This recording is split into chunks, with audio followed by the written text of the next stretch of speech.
महाराज जी, आपके पावन पवित्र श्री चरणों में कोटि नमन। महाराज जी, जब मैं भजन करने बैठता हूँ तो मन में कभी कभी फालतू बातें आ जाती हैं, जिसके कारण मैं अच्छी तरह से एकाग्रचित नहीं हो पाता। लेकिन जब मैं रामायण आदि का पाठ करता हूँ, प्रसंगानुसार भाव आते हैं और अच्छी तरह से एकाग्र हो जाता है। मन एकदम से स्थिति में पहुंच जाता है। करुण रस का प्रसंग होने पर मेरे मन में वही भाव आने के कारण मेरा कंठ भी अवरुद्ध हो जाता है और आंखों में अश्रु भी आ जाते हैं। मन ऐसा करता है कि मैं खूब रो। महाराज जी, मैं क्या सही दिशा में? ठीक है, ठीक है। ऐसा भक्ति का रंग जब चढ़ता है ना, अपनापन, तो जब अपने प्रभु की चर्चा करते हैं तो ऐसा होता है। वाग गदगदा द्रवते यस्य चित्तम, जब हृदय द्रवित हो जाता है तो कंठ अवरुद्ध हो जाता है, क्योंकि अपने प्यारे की जब चर्चा करते हैं ना। पर भगवान नाम जब से मन निर्विकार होता है, निर्विकार मन ही भगवत प्राप्ति कराता है।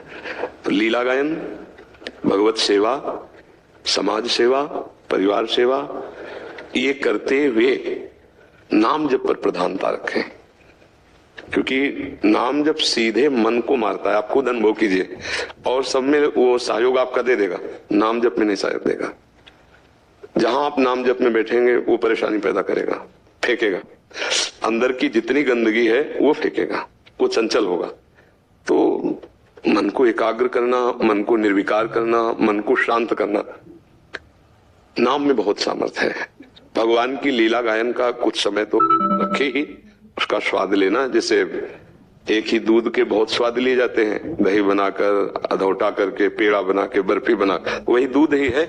ऐसे भगवदानंद का स्वाद लेते हैं, कभी नाम का कीर्तन करके, कभी भगवान की लीलाओं का गायन करके, कभी लीलाओं को सुन करके, कभी लीलाओं का चिंतन करके। ये सब मंगलमय है। नाम जप, इस पर जरूर ध्यान देना हमारी बात पर, कि नाम जप बहुत ही आवश्यक है। और इसके प्रभाव से मन अमना होकर प्रभु में अर्पित हो जाता है। भगवत प्राप्ति मन को जब हम प्रभु में अर्पित कर देते तभी होती है। सा वै मन कृष्ण पदार बिंदु मैं ये मन आदत्स्व मई बुद्धि में निवेश है। तो मन को अमना करने की सामर्थ्य भगवान की लीलाओं में, पर निरंतर तो नहीं गाते ना, निरंतरता नाम की चलेगी। अव्यावृत भजनात्, वो स्वामी तुलसीदास जी कहते हैं, भगवान शंकर को साक्षी करके कहता हूं, अगर थोड़ा भी मिथ्या हो तो मेरी जीभ गल जाए। मुझे जो कुछ भी प्राप्त हुआ है वो रा और माँ, ये दो अक्षरों से प्राप्त हुआ। सब लीला चरित्र भी उसी से प्रकाशित हुए। तो हमें महापुरुषों के इशारे को समझना चाहिए। भगवान की लीला गाने से मोह नष्ट होता है, भगवान की लीला गाने से सीधे अनुराग प्रकट होता है, भगवान की लीला चरित्रों से सब मंगल हो। पर हर समय तो नहीं गाते ना, उनका तो कुछ समय होता है।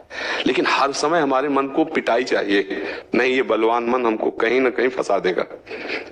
इसका इतना विचित्र स्वरूप है कि एक सत्संग में कई बार बताया है कि भरत चरित्र एक उपासक 2 घंटा पढ़ रहे थे, डूबे हुए थे। भगवान के ऐसे पावन चरित्र है, अश्रु प्रवाह, और ऊंचे पे मंदिर था जंगल में, और सामने ज्वार, समझते हैं ना, ज्वार के खेत थे।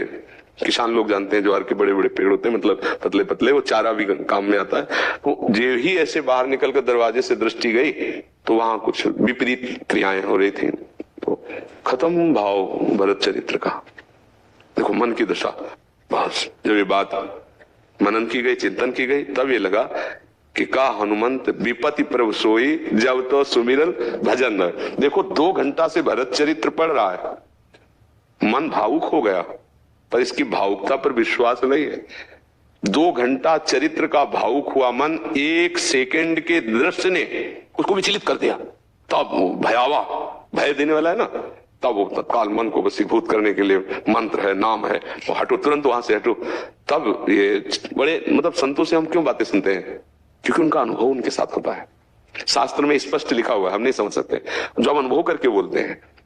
2 घंटे लीला चरित्र गायन में भाव में डूबने पर वो स्थायी भाव नहीं माना जाता, वो तत्कालिक उसका प्रभाव होता है। तो वही प्रभाव जब दूसरी क्रिया को हुआ तो उसका पर गया, मतलब अभी मन ठीक नहीं हुआ, अभी जित संग दोषा नहीं हुआ, जो संग मिला वैसा रंग चढ़ गया। तो अब ऐसे मन पर कोई विश्वास तो नहीं किया जा सकता। थोड़ी देर भगवान के चरित्र में भावुकता आ गई तो थोड़ी देर विषय चरित्र में कामुकता आ जाएगी, संसारिकता आ जाएगी। इसको हमको शुद्ध करना है, जित संग दोषा। किसी भी संग का प्रभाव, दृश्य, वार्ता, कोई भी प्रभाव हमें हमारे प्रभु से अलग न कर पाए। तो इसके लिए गोस्वामी जी कहते हैं, राम राम राम जी जो लो तू न जपी है, तो लो तू कहूं जाए तिहूं ताप तपी है। ए भाई, कहीं भी भाग के चले जाओ, नाम जप ले करोगे ना, ये दैहिक दैविक भौतिक ताप पे चलाते हैं। अब किसी को अगर अनुभव नहीं तो कहेगा 2 घंटे भगवान में डूबने के बाद मन, 2 घंटे नहीं, 60,000 वर्ष की समाधि लगाने वाले, मछली की कीड़ा को देखा तो गए। ये मतलब बहुत का हनुमंत विपत्ति प्रभु सोई, जब तो सुमिरन भजन न हो। तो हर समय हमें सुमिरन, भज धातु सेवायाम, ठाकुर सेवा, समाज सेवा, जन कर्तव्य जो भी है, पर सुमिरन, मामनुस्मरण, नाम चलना।